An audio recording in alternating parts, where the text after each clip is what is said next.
दिवसाची सुरुवात येशूबरोबर. आम्ही पूर्वीच्या काळामध्ये एका लहान चाळीमध्ये राहायचो आणि जो काळ होता तो खरंच खूप चांगला होता. आणि एखाद्याच्या घरी जर लग्न निघालं तर ते पूर्ण चाळ जशी काय आपल्याच घरात लग्न निघालेलं आहे अशा तऱ्हेने सर्वजण कामाला लागायचे. सणाच्या दिवशी, नाताळाच्या आमच्या दिवशी प्रत्येकजण एकमेकाच्या घरी जाऊन काही ना काहीतरी मदत करत असे. आणि कुठे रंगकाम आहे, कुठे डेकोरेशन आहे, कुठे झाडलोट आहे, अशा प्रकारे सर्वजण एकमेकाला मदत करत असत. काहींच्या घरामध्ये फक्त वृद्ध आई वडील असायचे, त्यांची मुलं कामानिमित्त बाहेर गेलेली असायची आणि त्यांना मग समजायचं नाही आता आमचं हे काम कोण करणार आहे. परंतु मग सर्व तरुण मंडळी एकत्र यायची आणि एका दिवसामध्ये त्यांच्या घराचा रंग किंवा साफसफाई किंवा जे काही आहे ते सर्व प्रकारे करून द्यायची. आणि मग त्या वृद्ध जे दाम्पत्य असायचं त्यांच्या चेहऱ्यावर खूप आनंद दिसायचा. आणि अशा प्रकारे एक निस्वार्थी ती सेवा असायची.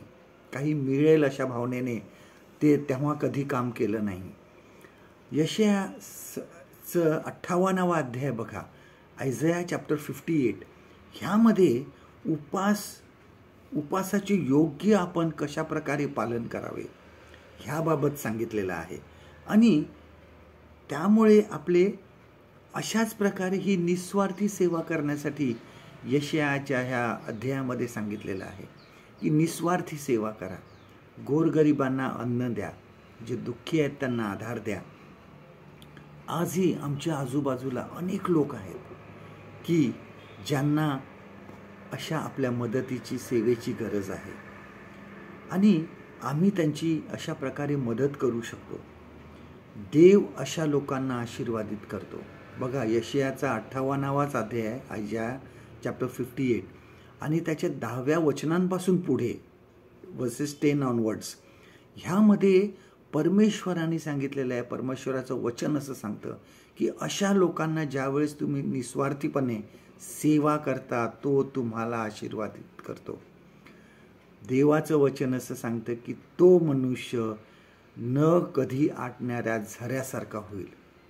आणि जेव्हा आम्ही निस्वार्थीपणे अशा लोकांची सेवा करतो त्यावेळेस देवाचं गौरव होतं. आज मी कोणाची सेवा किंवा मदत करणार आहे? आजचं देवाचं वचन आपल्यासाठी हे आहे, यशाया ह्याचा 58वा अध्याय आणि 10वं वचन, आयझाया चॅप्टर 58 अँड वर्स 10. पण जर तू आपल्या जीवाला इष्टते भुकेलेल्यास देशील, दुःखग्रस्त जीवास तृप्त करशील, तर तुझा प्रकाश अंधकारामध्ये झळकेल, निबिड अंधकार तुला मध्यान्हाचे तेज असा होईल. परमेश्वर करू आजचा दिवस तुमचा आशीर्वादित करू.